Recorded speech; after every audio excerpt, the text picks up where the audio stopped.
Hi again everyone, welcome back again di Altcoins Update. And today Altcoins Update requestnya ada banyak ya teman-teman, sebenarnya beberapa but dari previous video itu udah ada yang request putar Evo.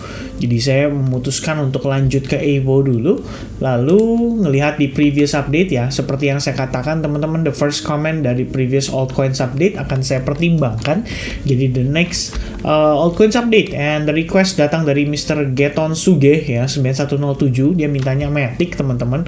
Lalu ada dari siapa nih? Nah ini dia ya, M. Tahir Bugis 1982. Nah, ini kayaknya umurnya 1982 di kelahirannya teman-teman ya.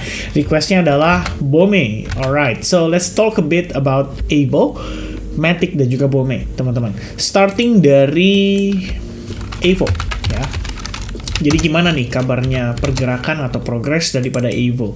Ya, faktanya kita ngelihat tekanan jual menekan harga Evo sampai akhirnya dia mengalami retracement di bawah range $2. Ya, ini sebenarnya kalau kita pakai Fibonacci retracement dari keseluruhan ya, from the bottom to the high, more or less kayak gini. Ya, saya sih melihat ini kelihatannya di range area 71% retracement ya. Dia sudah mulai tertahan teman-teman sekalian. Jadi memang kalau saya menggunakan golden ratio itu biasanya saya kasih sedikit spare istilahnya satu level Fibonacci, tapi nggak sampai 0,79. Kenapa? Karena sebenarnya masih di golden ratio juga 0,618 dengan 0,718 lah anggapannya gitu. Saya kasih jarak sekitar 0,10%. Dan tampaknya ya 1482 ini lagi holding ya, harganya dengan cukup baik. Pertanyaan yang timbul adalah Evo ini udah siap untuk nanjak belum sih? Ya kalau misalkan pertanyaannya seperti itu, jawaban dari saya simple, yaitu belum teman-teman. Karena kalau kita menggunakan time frame daily dan teman-teman mengerti konsep inside bar, technically yang terjadi pada Evo saat ini adalah konsolidasi di dalam inside bar itu. Maka harus ada pertanyaan, maksud saya bukan pertanyaan ya teman-teman, lebih tepatnya harus ada sebuah pergerakan ya, di mana harga ini harus break dulu terhadap range area konsolidasinya. Ya seperti yang waktu udah lama banget saya sampaikan teman-teman ya, saya udah pernah bahas di live streaming ya, di mana previously saya ada masuk long position. Dari sini ke sini tuh profit lumayan teman-teman. Tapi dari sini waktu saya decide untuk re-entry ya, saya decide untuk cut loss ya, before hit stop loss. Kenapa saya lakukan hal tersebut? Karena sebenarnya kita bisa melihat juga bahwa di sini terdapat trend line. Selain dia break terhadap trend line, dia juga break terhadap previous low ini. Dan menurut saya itu tentu saja menginvalidasi ya untuk si Evo tetap dalam keadaan trend bullish. Jadi saat ini ya kita bisa katakan bahwa di daily perspektif Evo technically masih dalam keadaan bearish. Kalau dia rebound, kemungkinan kita akan diajak untuk retest nih ke area fair value gap yang ada di sini. Ini cukup masif dan cukup besar ya range-nya teman-teman sekalian. Jadi dia bisa aja naik sampai $2,2 bahkan sebelum nanti either dia kena rejection lagi atau totally reversal. Ya itu mungkin yang harus diperhatikan teman-teman sekalian. Kalau kita ngelihat dari perspektif time frame hourly-nya, kemarin saya sempat memperhatikannya bahwa Evo ini sebenarnya ada peluang untuk dia kembali rebound. Tapi nyatanya teman-teman lihat sendiri, no break, no entry ya, as simple as that. Saya sudah setting alarmnya nggak bunyi, berarti artinya dia belum breakout. Kalau dia belum breakout, ya otomatis kita nggak perlu paksakan untuk masuk gitu ya. Dan ternyata kalau kita ngelihat lagi dengan seksama, saat ini Evo technically dalam keadaan terkonsolidasi. Ini adalah range supportnya dia. Meanwhile untuk di atas range area resistance-nya lebih kurang di sini kali ya. Ya antara sekitar range area $1,9 lah. Itu teman-teman perlu perhatikan. Nah sebenarnya kalau misalkan bertanyanya gini, bagus nggak ya untuk akumulasi? Nah ini semua kalau menurut saya ya, patokan kalian beli itu belum bisa mengandalkan price action. Technically yang kalian harus andalkan adalah dari dia punya fundamental. Misalkan contoh ya, kita ngelihat Evo DeFi lama deh ya, ini sebagai patokan nih, teman-teman bisa ngecek dia punya TVL-nya ya, apakah bertumbuh. Kemudian kita bisa ngelihat juga dari data-data ya, teman-teman harus lakukan research lah ya. Kalau kita ngelihat di sini Evo ya, total value lock-nya juga sama drop ya sejak Maret ya sempat puncaknya itu di 100 juta dolar, and then dia drop terus sampai sekarang di 72,45 juta dolar. Market cap di 168 juta. Kemudian kalau di sini ada yang namanya derivative volume ya. Derivative volume itu berarti transaksi yang berlangsung di dalam jaringannya Evo. Ya, ini kalau kita ngelihat hariannya ya, sepi teman-teman ya, nggak terlalu banyak transaksi yang signifikan banget. Jadi memang ya Evo mungkin ya ketarik dari progres Bitcoin juga, jadi hype-nya juga nanggung-nanggung gitu ya, antara dia bisa mantul atau ya dia masih harus mungkin dia konsolidasi panjang untuk dia building order dulu, atau bahkan worst case scenario ya dia mungkin masih harus turun lagi atau terkoreksi lagi untuk retest ke level-level tertentu seperti misalkan $1 ya for example. Itu bisa menjadi satu pertimbangan teman-teman. Kalau saya pribadi melihat Evo, probably ya saya belum ada niatan untuk melakukan akumulasi gitu. Kalau misalkan saya mau berencana beli di spotnya gitu ya. Ya sebenarnya konsolidasi ini bisa jadi pertimbangan. Kalau teman-teman secara fundamental, gue percaya nih sama Evo, in the long run Evo ini bagus gitu loh. Bisa ngalahin DYDX dan lain-lain gitu kan. Maka teman-teman sekalian, sebenarnya di sini pun udah boleh cicil beli gitu loh, mengingat harganya sekarang terkonsolidasi dan bertahan di range area tersebut. Jadi ada pertimbangan dong, kenapa mereka pertahankan area ini. Yaitu menjadi satu pertanyaan yang mungkin bisa menjadi idea juga untuk teman-teman start accumulate. Kalau kalian percaya Evo in the long run projectnya bagus ya. Kalau misalkan kita ngelihat dari time frame hourly, intinya kalau dia naik correction, mungkin dia bisa ngetes area inefficiency ini di sekitaran $2,4, itu bisa menjadi target. Makanya kemarin saya sebenarnya waktu ngelihat dia triangle itu, saya berpikir nih kalau break and retest nih bagus ya, wow saya bakal masuk long gitu loh. Ekspektasi saya kayak gini dan ngejar targetnya sebenarnya di sini aja ya, bisa dapat 2,5 R, itu udah bagus banget ya. Itu awalnya seperti itu, tapi karena dia nggak valid ya udah kita juga nggak perlu masuk gitu kan. Jadi nggak perlu ya, istilahnya nggak perlu terburu-buru lah, lebih kurangnya kayak gitu. So next one requestnya adalah Matic ya. Sebelum Bome ya, Bome ini kayaknya bakalan banyak banget nih yang nyariin teman-teman. Nah, ini sebenarnya berbicara soal progres daripada si Matic ya. Saya kayaknya pernah bahas di satu buah live streaming ya, salah satu live streaming. Ini ngebahas tentang bagaimana candlestick pattern itu bisa memberikan pengaruh yang signifikan ya di dalam pengambilan keputusan. Simpelnya gini, kalian lihat ya, ini untuk Matic ya. Ini masih ada soalnya ya. Bullish engulfing kita ngelihat dia up ya, berapa persen? 182% dari terakhir dia bullish engulfing open candle sampai ke topnya itu 182%. Kemudian harga koreksi bullish engulfing naik 33%. Koreksi lagi bullish engulfing, habis itu kita ngelihat dia naik sekitar 112%. Nah, makanya timbul pertanyaan nextnya gimana gitu ya kan. Jadi kalau misalkan nextnya ya kita mau cari peluang juga di Matic ya, probably what I'm gonna do right now ya, kita ngelihat dari perspektif weekly dulu ya. Ini weekly bagus nggak gitu loh Matic ya. Of course kamu bisa hubungkan trendline ya, low point ketemu dengan low point seperti ini, dan rupanya apa? Oh bagus ya, dia bertahan loh di area trendline tersebut. Nah itu bisa menjadi satu pertimbangan.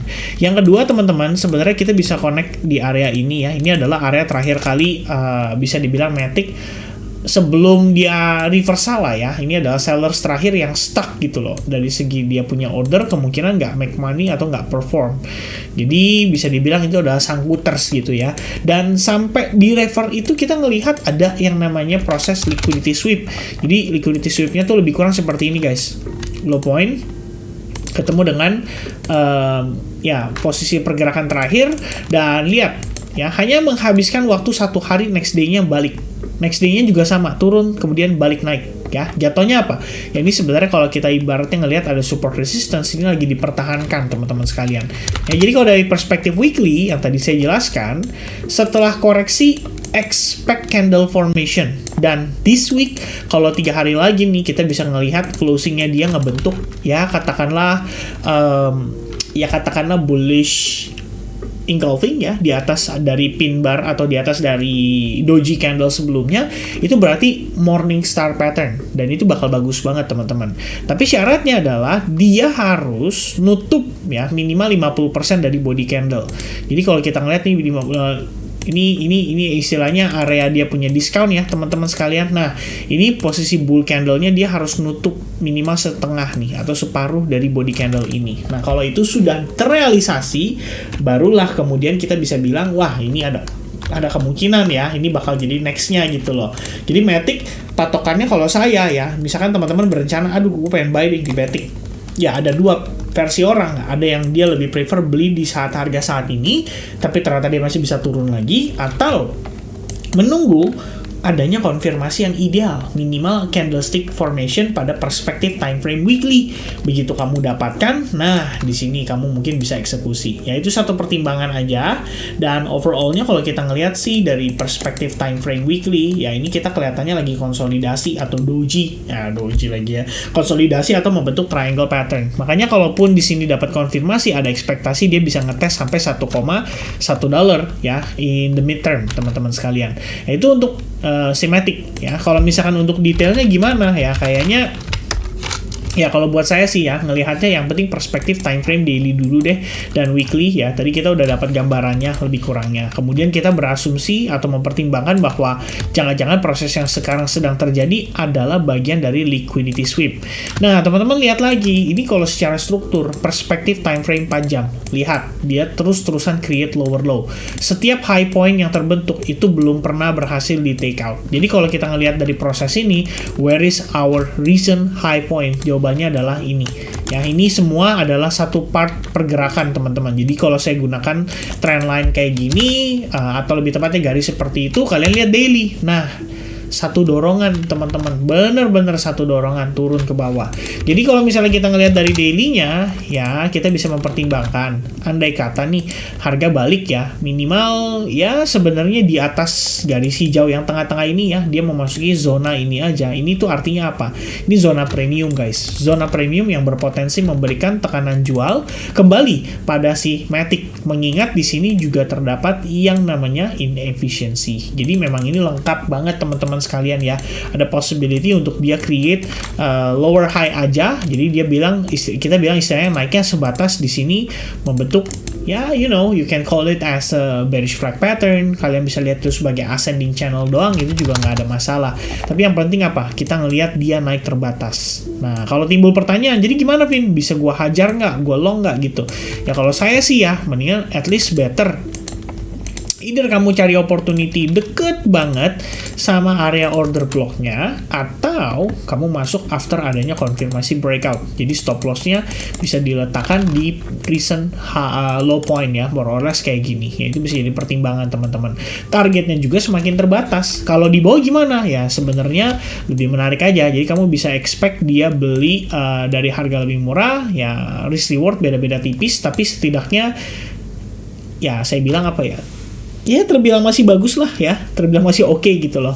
Tapi ya nggak ada kepastian ya, dalam artian ya memang kita nggak ada yang tahu kan, apakah dia harus breakout dulu baru dia naik impulsif, ataukah dia turun dulu kemudian baru rebound lagi. Ternyata dia turun gak naik-naik. Nah itu ya, makanya harus ada stop loss, teman-teman. Jadi kalau misalkan dia turun gak naik-naik, ya Anda juga nggak pusing gitu kan, nggak kayak aduh nyangkut nih. Nah itu yang bikin galau di situ sebenarnya ya. Jadi untuk Matic lebih kurang kayak gitu ya. In the short term sebenarnya ekspektasi kita adalah ngelihat close candle weekly dulu. Lebih bagus lagi kalau dia bisa nunjukin ke kita candle formation yang ideal untuk morning star pattern. That's it. Ya, itu bakal jadi clue buat Matic, dan bakal jadi kesempatan buat kalian berencana untuk akumulasi. Yaitu harusnya timing kalian beli di situ, kira-kira seperti itu, teman-teman.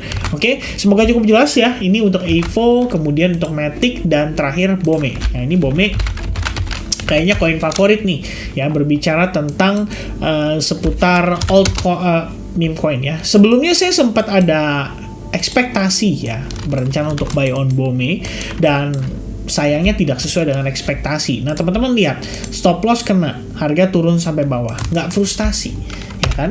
Kita sudah manage istilahnya risknya itu dari awal, jadi kita juga nggak terlalu pusing kalaupun dia harus turun, ya sudah gitu loh, it's part of the game ya, it's part of the correction, dan kita harus respect. Nah sekarang kalau kita ngelihat perspektif daily ya, ini hampir sama dengan Matic ya. Kita anggap ini adalah satu penurunan yang impulsif mendominasi pergerakan secara keseluruhan. Nah pertanyaannya adalah, udah masuk area premium belum?